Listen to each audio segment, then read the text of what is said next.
નમસ્કાર વિદ્યાર્થી મિત્રો, આગળના લેક્ચર્સની અંદર આપણે છેલ્લે રોકડ વ્યવહાર અને ઉધાર વ્યવહારનો તફાવત, રોકડ વ્યવહાર છે કે ઉધાર વ્યવહાર છે તે નક્કી કરવાના નિયમો વિશે અભ્યાસ કર્યો.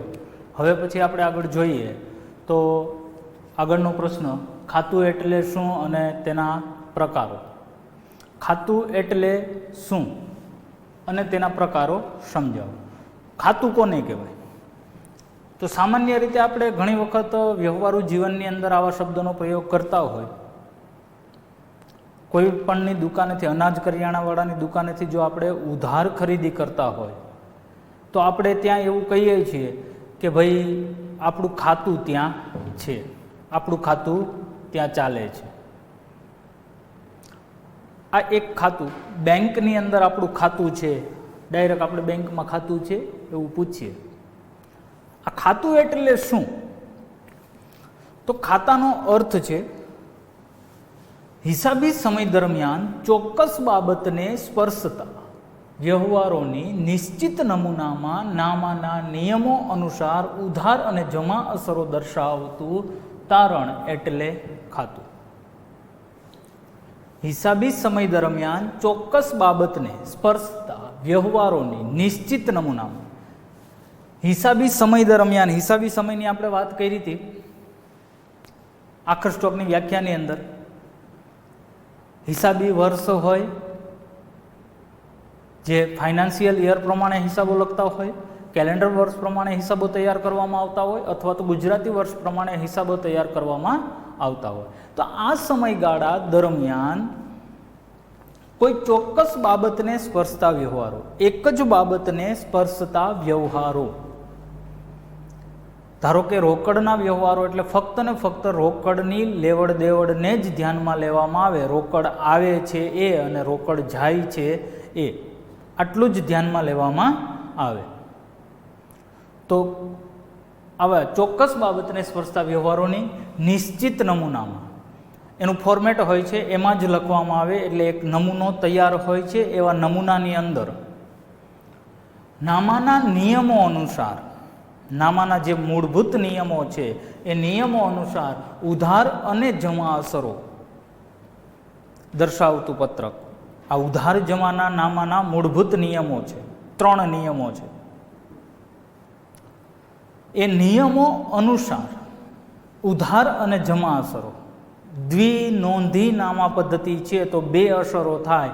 એ પૈકી એક અસર ઉધાર હોય અને એક અસર છે એ જમા હોય. તો આ 2 અસરોમાંથી કઈ અસર ઉધાર થશે અને કઈ અસર જમા થશે એ મુજબ દર્શાવતું તારણ એટલે કે એક પત્રક તૈયાર કરવામાં આવે એને કહેવાય ખાતું. ઉધાર અને જમા અસરો દર્શાવતું પત્રક એટલે ખાતું, તારણ, આવું એક બનાવવામાં આવે. હિસાબી પદ્ધતિની આપણે વ્યાખ્યા જોઈ હતી તો એમાં સૌપ્રથમ હતું વ્યવહારોને નોંધવાની, વર્ગીકરણ કરવાની, તેના પરિણામો પરથી તારણો મેળવી અને અર્થઘટન કરવાની પ્રક્રિયા છે.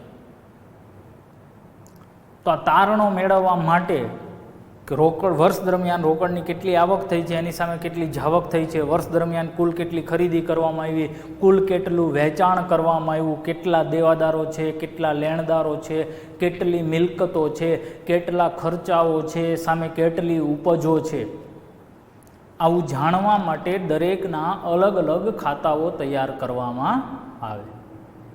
આ ખાતાના પ્રકારો, તો ખાતાના મુખ્ય 2 પ્રકારો છે. મુખ્ય 2 પ્રકારોની અંદર કયા કયા પ્રકાર આવે? તો કે વ્યક્તિના ખાતા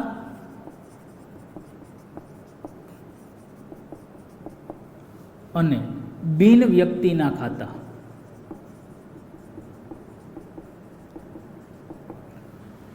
વ્યક્તિના ખાતાઓની અંદર વ્યક્તિનો સમાવેશ થાય, જ્યારે બિન વ્યક્તિના ખાતાઓની અંદર મિલકતો, દેવું, લેણું, ઉપજ, ખર્ચ, નુકસાન વગેરેનો સમાવેશ થાય. તો એમની અંદર પાછા 2 પેટા પ્રકારો છે બિન વ્યક્તિના ખાતાઓની અંદર. એક માલ મિલકતના ખાતા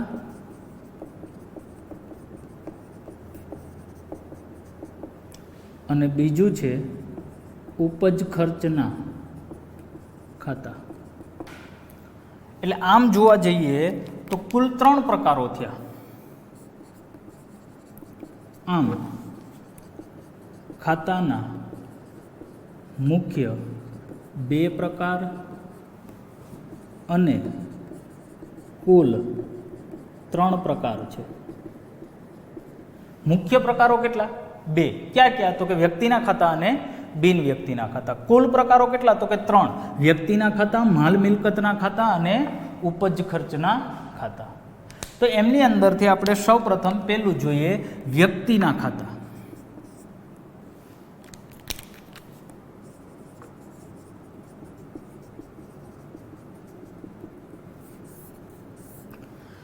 વ્યક્તિના ખાતાઓની અંદર કોનો કોનો સમાવેશ થાય? તો કે અહીં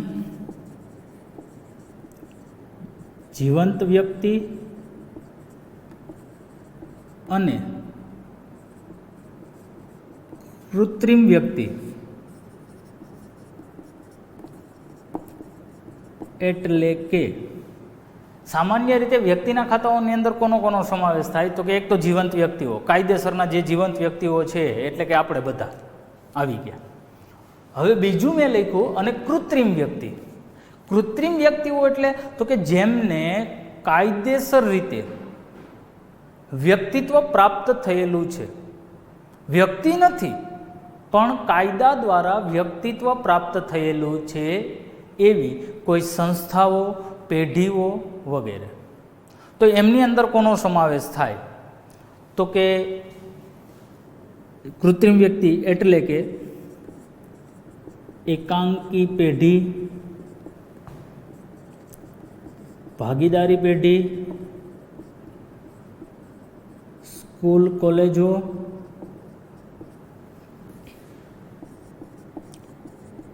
સહકારી મંડળીઓ,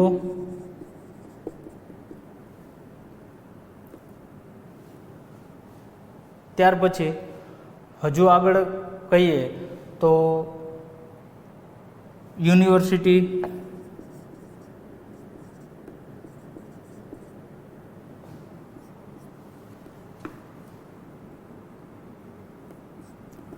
પછી બેંકો,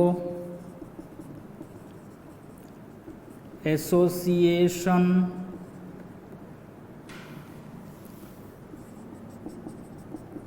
સામાજિક સંસ્થાઓ, ધાર્મિક સંસ્થાઓ,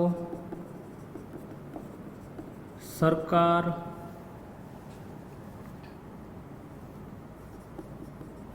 વગેરે. આ બધાનો સમાવેશ થાય. કોનો કોનો સમાવેશ થાય?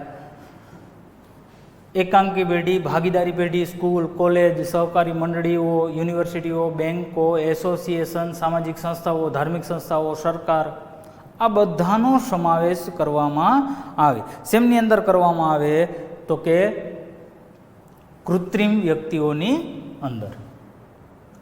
ત્યાર પછી આ ઉપરાંત વ્યક્તિના ખાતાની અંદર હજુ વધારાના આ ઉપરાંત મૂડી ખાતું, ઉપાડ ખાતું, આવક વેરાનું ખાતું, દેવાદારો, લેણદારો, મળવા બાકી આવક, અગાઉથી મળેલ આવક, ચૂકવવા બાકી ખર્ચ,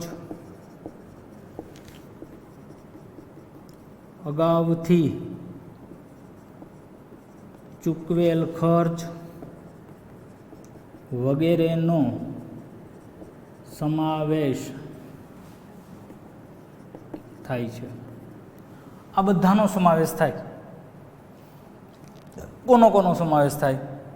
તો કે જીવંત વ્યક્તિઓ, કૃત્રિમ વ્યક્તિઓ, એકાંકી પેઢી, ભાગીદારી પેઢી, સ્કૂલ, કોલેજ, સહકારી મંડળી, યુનિવર્સિટી, બેંકો, એસોસિએશન, સામાજિક સંસ્થાઓ, ધાર્મિક સંસ્થાઓ.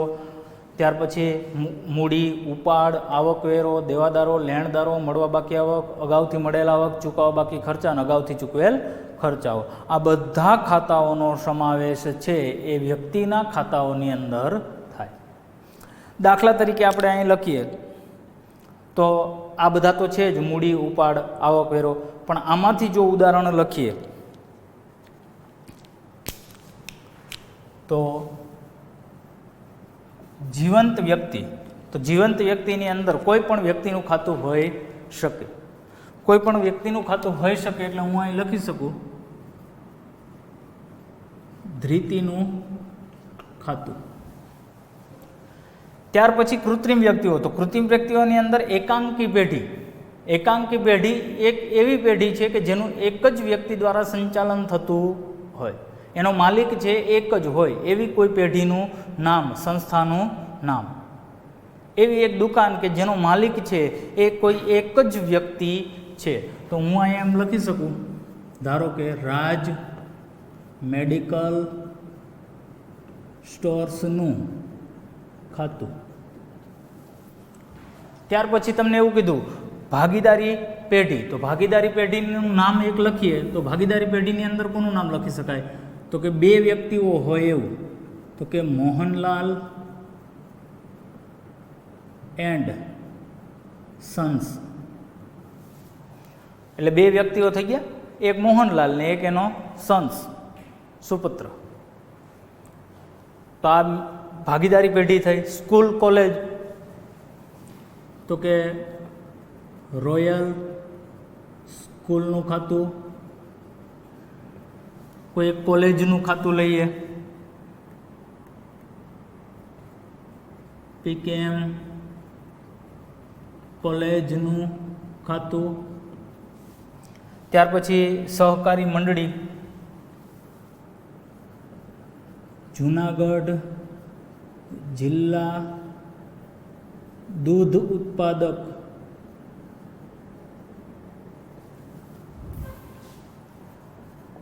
સહકારી મંડળીનું ખાતું. યુનિવર્સિટી, તો યુનિવર્સિટીનું એક નામ લખીએ તો જીટીયુ, ગુજરાત ટેકનિકલ યુનિવર્સિટીનું ખાતું. બેંક, તો કોઈ પણ એક બેંકનું નામ લખીએ તો ધારો કે એસબીઆઈનું ખાતું. ત્યાર પછી એસોસિએશન,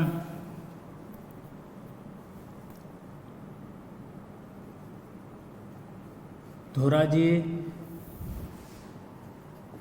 મેડિકલ એસોસિએશન નું ખાતું.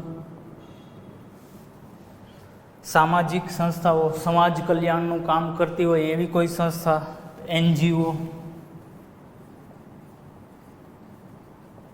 ધાર્મિક સંસ્થા, ધર્મ કલ્યાણનું કામ કરતી હોય એવી સંસ્થા, બીએપીએસ નું ખાતું. આવા બધા ખાતાઓનો સમાવેશ છે એ વ્યક્તિના ખાતાઓની અંદર કરવામાં આવે. એટલે આ બધા ખાતાઓ ઉપરાંત મૂડી ખાતું, ઉપાડ, આવકવેરા, દેવાદાર, લેણદાર, આ બધાનો સમાવેશ છે એ વ્યક્તિના ખાતાઓની અંદર કરવામાં આવે છે. ત્યાર પછી આગળ જોઈએ તો માલ મિલકતના ખાતા. તો માલ મિલકતના ખાતાઓની અંદર કોનો સમાવેશ કરવામાં આવે? તો આપણે બીજો પ્રકાર લખીએ, માલ મિલકતના ખાતા.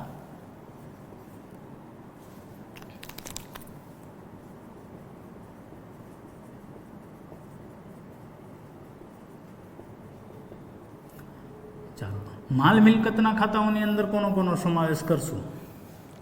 તો કે અહીંયા બે ભાગ પડે, એક માલના ખાતાઓ અને એક બીજું મિલકતના ખાતાઓ.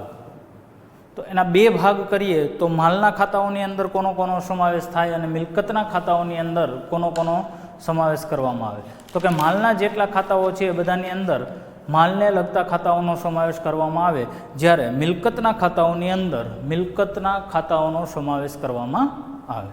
તો અહીંયા આપણે લખીએ, અહીં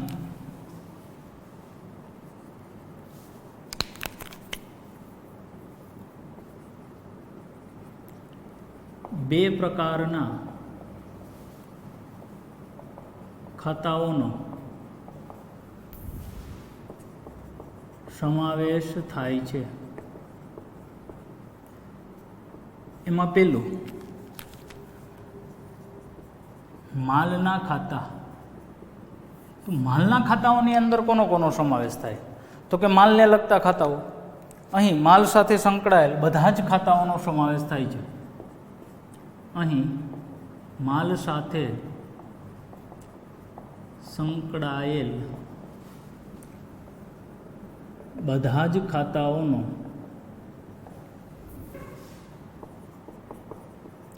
સમાવેશ થાય છે. માલ સાથે કયા કયા ખાતાઓ સંકળાયેલા હોય? માલ એટલે તો કે આપણે આગળ વ્યાખ્યામાં આવ્યું, વેપારી જે ચીજ વસ્તુઓનું ખરીદ વેચાણ કરતો હોય, વેપાર કરતો હોય તેને માલ કહેવાય. વેપારી જે ચીજ વસ્તુનું વેપાર કરે છે એટલે કે ખરીદ વેચાણ કરે છે તો એ વસ્તુ આપણા માટે માલ છે. તો એને સાથે સંકળાયેલ ખાતાઓ કેવા હોય? તો કે દાખલા તરીકે સ્ટોક ખાતું, ખરીદ ખાતું,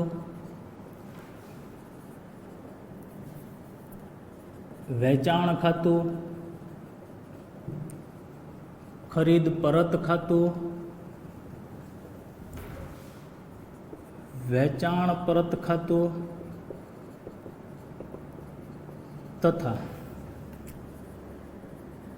અન્ય રીતે ગયેલ માલના ખાતા. અન્ય રીતે ગયેલ માલના ખાતાઓની અંદર કોનો સમાવેશ થાય? તો કે વરસાદથી પલળી ગયેલ માલ, આગથી નાશ પામેલ માલ, અકસ્માતથી નાશ પામેલ માલ, પૂરથી તણાઈ ગયેલ માલ. આવી રીતે જો કોઈ માલ અન્ય રીતે ગયેલો હોય, ઉપાડથી ગયેલ માલ, જાહેરાતમાં આપેલ માલ, નમૂના તરીકે વેચેલ માલ, તો આનો સમાવેશ છે એ અન્ય રીતે ગયેલ માલના ખાતાઓની અંદર કરવામાં આવે. એટલે બધા માલના ખાતાઓ તરીકે ગણવામાં આવે. હજુ આની અંદર આપણે બીજું જોઈએ તો કે મિલકતના ખાતા.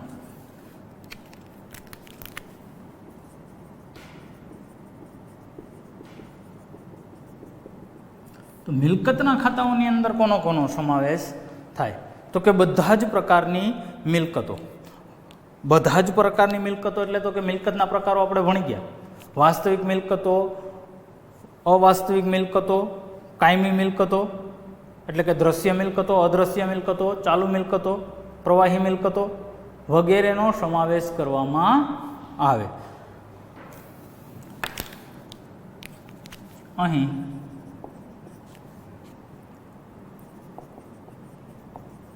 વાસ્તવિક મિલકતો, અવાસ્તવિક મિલકતો,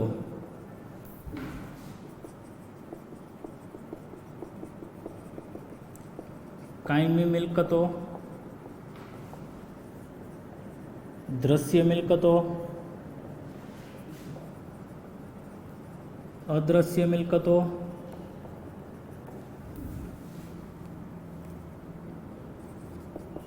ચાલુ મિલકતો અને પ્રવાહી મિલકતો નો સમાવેશ થાય છે. બધા જ પ્રકારની મિલકતોનો સમાવેશ કરી લેવામાં આવે. તો દાખલા તરીકે અહીંયા લખીએ તો કોઈ પણ એક ધારો કે વાસ્તવિક મિલકતનું નામ આપવું. તો કે વાસ્તવિક મિલકતની અંદર ધારો કે જમીનનું ખાતું. પછી અવાસ્તવિક મિલકત. તો કે અવાસ્તવિક મિલકત તો કે જાહેરાત ઉપલક ખાતું અથવા આને કહેવાય જાહેરાત ઝુંબેશ ખર્ચ. અવાસ્તવિક મિલકત પ્રસારિત મહેસૂલી ખર્ચ તરીકે પણ દર્શાવવામાં આવે. કાયમી મિલકત તો કે જમીન આવી ગયું. દ્રશ્ય મિલકત તો કે જમીન આવી ગયું. અદ્રશ્ય મિલકત તો કે પાઘડી ખાતું.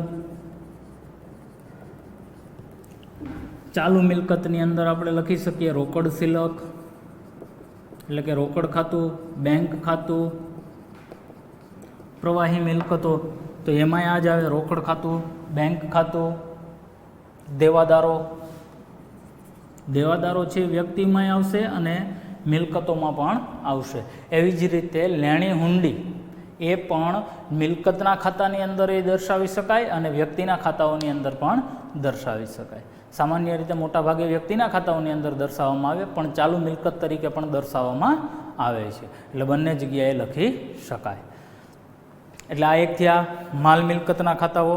હવે આવી જ રીતે હજી ત્રીજો પ્રકાર એટલે કે ઉપજ ખર્ચના ખાતાઓ. તો આપણે ત્રીજો ભાગ લખીએ.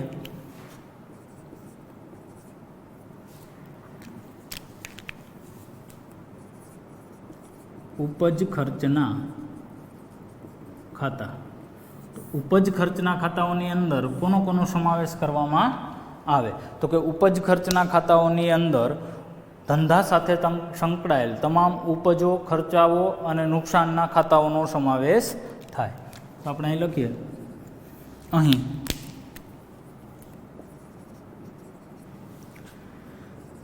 ધંધા સાથે સંકળાયેલ તમામ ઉપજો, ખર્ચાઓ અને નુકસાનના ખાતાઓનો સમાવેશ થાય છે. ધંધા સાથે સંકળાયેલ બધા જ ઉપજો, નુકસાનો હોય અથવા તો ખર્ચ હોય, એ બધાનો સમાવેશ શેમાં કરવામાં આવે? તો કે ઉપજ ખર્ચના ખાતાઓની અંદર. તો આપણને ખબર કેમ પડે કે ઉપજ છે, નુકસાન છે કે ખર્ચ છે? તો આપણે એના માટે પારિભાષિક શબ્દો જોયા. ઉપજ કોને કહેવાય, ખર્ચ કોને કહેવાય? તો આપણે અહીંયા ઉદાહરણ તરીકે લખીએ. ઉદાહરણ તરીકે સૌપ્રથમ પહેલાં લખીએ ઉપજો. ધારો કે ઉપજોની અંદર કોનો સમાવેશ થશે? તો કે કઈ કઈ ઉપજ આપણને મળી શકે? તો સામાન્ય રીતે આપણે એવું કહી શકીએ, મળેલ ભાડું, વ્યાજ, કમિશન, દલાલી. આ શું છે? તો કે મળેલ ઉપજો, આપણને પૈસા મળે છે. ડિવિડન્ડ,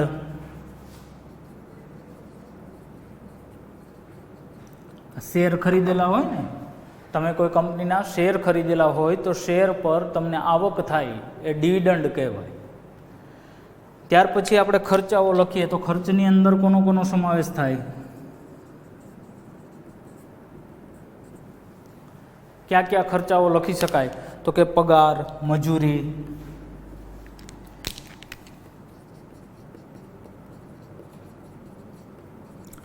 રેલવેનું ભાડું, વીમા પ્રીમિયમ વગેરે. આ બધાનો સમાવેશ શેમાં થશે? તો કે ખર્ચાઓની અંદર. ત્યાર પછી નુકસાન. તો નુકસાનની અંદર શું લખીએ? તો કે કેવા કેવા નુકસાન થાય આપણને ધંધાની અંદર?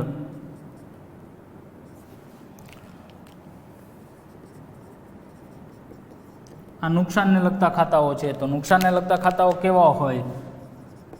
તો કે ઘાલખાદ. ઘાલખાદ એ ધંધાનું નુકસાન છે. ઘસારો, આ બિન રોકડ ખર્ચ છે. આગથી નુકસાન,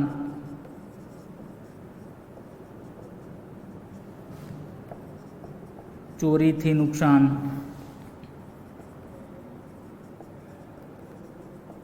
વરસાદથી નુકસાન.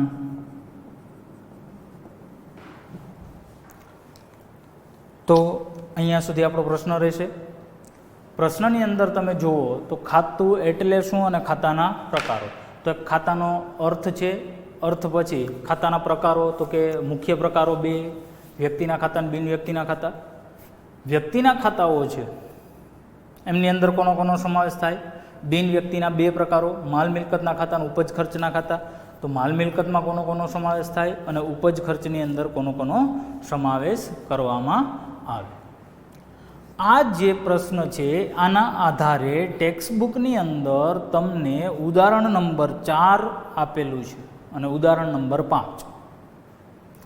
ઉદાહરણ 4 અને ઉદાહરણ 5ની અંદર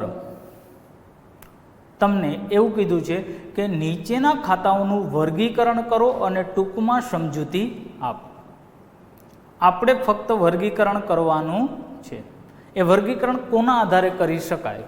તો આના આધારે કરી શકાય. કોનો સમાવેશ ક્યાં કરવામાં આવે છે? ગુજરાત સરકારનું ખાતું, તો ગુજરાત સરકાર એક સામાજિક સંસ્થા થઈ સમાજ કલ્યાણનું કામ કરે છે અત્યારે, તો એનો સમાવેશ શેમાં કરી શકાય? તો કે વ્યક્તિના ખાતાઓની અંદર કરી શકાય. આવી રીતે દરેક ખાતાનું વર્ગીકરણ કરવામાં આવે. એટલે હવે પછીના લેક્ચર્સની અંદર આપણે ઉદાહરણ નંબર 4 અને ઉદાહરણ નંબર 5નો અભ્યાસ કરીશું. Thank you.